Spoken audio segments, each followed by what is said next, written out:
Good morning, good afternoon, good evening, whenever you happen to be listening to this. We are talking Western expansion between 1830 and 1848. This is chapter 13.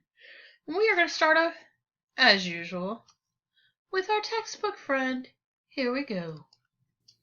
One of the most dramatic episodes in American history occurred when tens of thousands of Americans migrated from the East Coast across the Mississippi River into the Great Plains and ultimately to the far West Coast.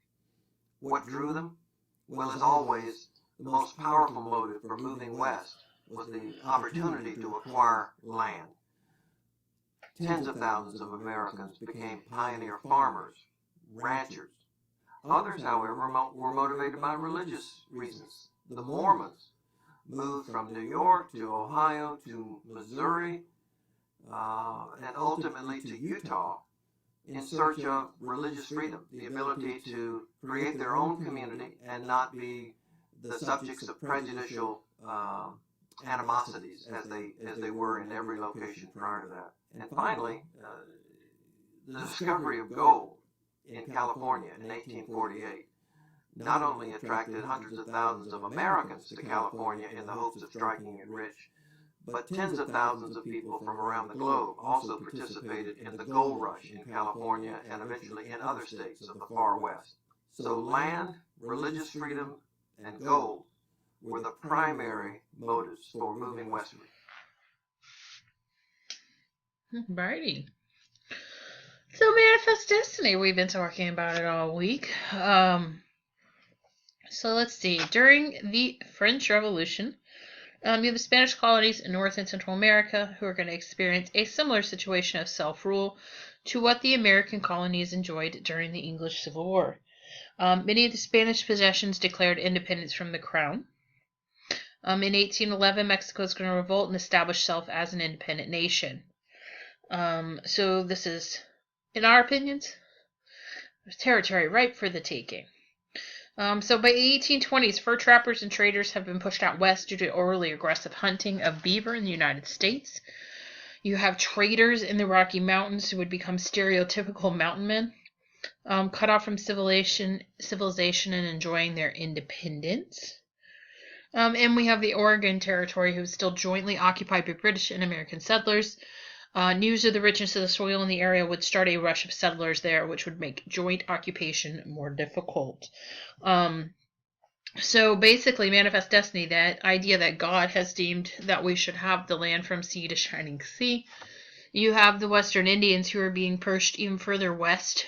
You have the Spanish in the west. You've got Mexican independence going on. Oregon country that we're trying to share with Great Britain, not working out so hot. Why is the soil so fertile? There's a lot of rain up there, which always helps. Alright, so this is a buffalo hunt chasing back. This is a painting by George Catlin, who's going to show a hunter outrunning a buffalo. You can see that poor little buffalo, he's bleeding. Oh, bleeding. Oops. Oh, I forgot to set the color, sorry. Hold on. Okay, blood. Alright. These are going to be fur traders going to Missouri in 1845. Descending the river. One of George Caleb Bingham's paintings from his winter in central Missouri. You have a bear cub depicted at the bow of the, this is a bear cub. Oh, it kind of looks like a cat. I don't know. I guess it's a bear cub. Alright. So after Mexican independence, the new government is going to allow trade with the United States, new government in Mexico, that is. This leads to the creation of the Santa Fe Trail between the Mexican settlement of Santa Fe and St. Louis, Missouri. It's a 1,000-mile trail, which is going to be marked by a scarcity of water and an abundance of hostile Indians. Yay, don't you want to travel that way? As settlers continue the American tradition of moving on to new uncultivated land, they would follow in the path laid for them by the trail breakers, earlier pioneers who had made the same journey. Isn't that amazing? That's our legacy. We just take over new land. Excuse me. Okay, wagon trails west. So this is going to be your different trails. You have the Oregon Trail, which is going to be this one right here. You've got the Mormon Trail. So this is how the Mormons end up in Salt Lake City. California Trail, how we get to California. The Santa Fe Trail is going to be down here. And then the Continental Divide. That's this, oddly enough. Because most of this is someone else's territory. Mexico, Great Britain. Alright. Here are some American pioneers. Don't they look like pioneers? Photograph from 1850. This is many of the pioneers who headed west. So you can see you have both men and women. Alright, so how do we get to California? So, California was originally settled by the Spanish in 1769 in an attempt to thwart a perceived invasion attempt by the Russians, who had established a trading post off of the coast of the Pacific Ocean. Because if you look at a globe and you flatten it out, Russia is not far from where Alaska and all that is. From its establishment as a settlement, missionaries were sent to California to convert the natives. There, as they had in other Spanish colonies. The missions were overseen by the Franciscans and used as churches, fortresses, and barracks for the Spanish soldiers. The Franciscans would use their overwhelming force to control the Native Americans and force them to provide labor. When the Mexican established their own government, California was sent a governor to oversee it. California pursues a liberal land policy, allowing Mexicans to own land. Before the discovery of gold in California, American settlers numbered less than 800. When we find gold, and that all changes. Let's see. John Fremont is going to make a name for himself as a pathfinder by discovering trails that others had made before him. So he's not an explorer, he's a pathfinder. He finds other people's paths. Let's see. Through funds secured by his father-in-law, Senator Thomas Hart Benton of Missouri, he's able to map much of the western half of the continent. As the United States continues to expand westward, Americans find themselves wanting more land. You have presidents from Andrew Jackson, to John Tyler, who had tried to purchase land from the Spanish and then the Mexican governments. The area of California was no exception. We do keep trying to purchase that land. They don't want to sell it. Oh, strange.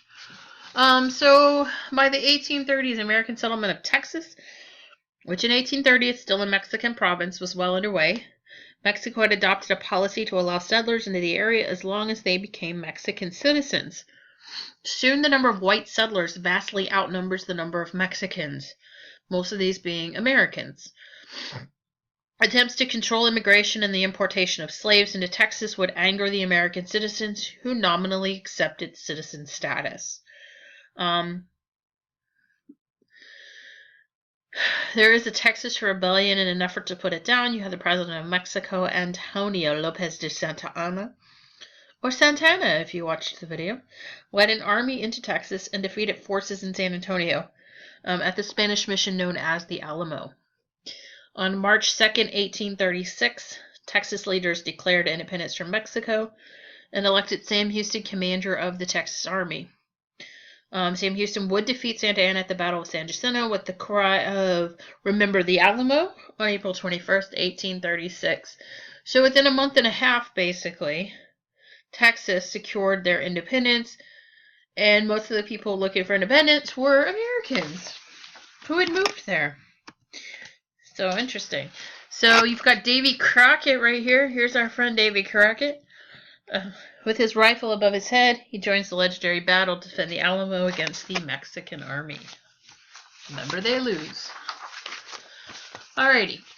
So once we get independence, the leaders of Texas are going to appeal to Washington for annexation. So from the time they gained independence, they were trying to join the United States. They wanted to be annexed. At the time Jackson is president, he realizes to accept the request immediately after defeating Mexico would be a diplomatic travesty. Thus, he rejected Texas would remain a republic for 9 years. All right. We have William Henry Harrison, who's going to be elected after Van Buren, part of the Whigs. He relies on Clay and Webster to fill his cabinet. Shortly after the administration was inaugurated, Harrison fell ill after giving his inaugural address and soon succumbed to pneumonia. He was the first president to die in office, and his vice president, John Tyler, assumed the office. Tyler is not going to allow Clay and Webster the same leeway that Harrison had given them. So things are going to change. The Tyler's administration overturns Van Buren's Independent Treasury Act. They enact the Third Bank of the United States, and that earns him the indignation of his fellow Whigs. They're not a fan. Not a fan. All right. So let's talk some foreign affairs. So Tyler experiences a turbulent era with Great Britain while he's in office. The end result is going to be the final delineation of the border with Maine in the Webster-Ashburton Treaty of 1842. The election of 1844. Adding Texas to the Union was a key electoral issue. The Whigs are going to be against the idea, while the Democrats are all for it. James Polk was the Democratic candidate. He becomes the new president. He is a disciple of Jackson, and he runs on the issue of manifest destiny. So he actually runs on that issue of keep expanding, keep getting more territory. For his domestic program, Polk works to overturn the Third Bank of the United States in favor of a return to the independent treasury plan established by Van Buren. You have the annexation of Texas and the removal of California from Mexican hands. I love how they say that. The removal of California, like we didn't go and just take it. Let's see. Prior to Polk's inauguration, Tyler signs an annexation act bringing Texas into the Union. Mexico was outraged, dispatched troops to the Rio Grande border. Let's see. American expansion into the Oregon Territory had made the issue of joint occupation no longer acceptable to the American public, joint with Great Britain, that is. Polk is going to work with the British government, which was in no way interested in war over the territory, to secure a common boundary acceptable to all. That was another thing that Polk campaigned on, was 5440, and that was the border of Oregon. Great Britain doesn't really want to fight any more wars. They're kind of tired of the war thing. And so when they are presented the opportunity to kind of come up with an agreement, they agree to the 49th parallel, being the border between the United States and Great Britain and their territories. All right. So we get the outbreak of the Mexican-American War. The U.S.-Mexican War is all the same thing. So Mexico is going to break relations with the United States for annexing Texas, which is still considered to be a state in rebellion. 9 years later. All right. Polk dispatches troops to the Mexican border to protect the new American citizens. However, the border was different for the two sides. Mexico considered the border farther north than the Rio Grande, which was accepted by Texas and the United States. So we wanted Rio Grande, they thought it was further north. When the two groups of soldiers meet, both were sure they were on the side of the border, and hostilities commence. Congress grants Polk his declaration of war, and they set aside funding for it. And so that's how we get the beginning of the Mexican-American War. In the West and the South, the war is extremely popular. However, along the East Coast, residents of New England dubbed it Polk's War.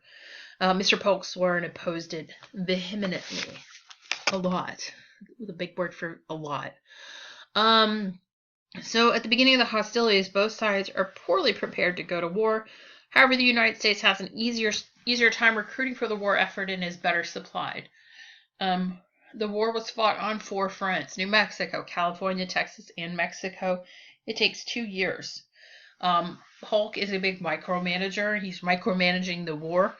This is going to irk his senior commander in Mexico, Winfield Scott. So Polk just removes him, because when you're a micromanager, that's what you do. Unless they become a rival for the presidency in 1848. You have General Zachary Taylor, who's going to easily defeat Mexican forces in northern Mexico and secure surrender terms from the Mexican government. When these terms reach Polk, he refuses to accept them and orders hostilities to recommence. That's not good enough. Keep fighting. Polk returns Scott to command, and he leads an assault on Mexico City and captures it. Let's see. When war was declared, Americans in California were ready to break the province away from Mexico. While Mexico was busy defending itself, Fremont and other followers declared independence and established a republic that would last long enough for the American envoy to arrive and declare California a province of the United States. Wow. Yeah, we're good people.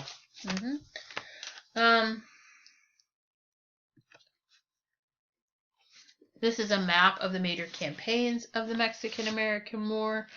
All the blue is going to be your U.S. forces. You can see we are here, there, and everywhere. Many battle sites.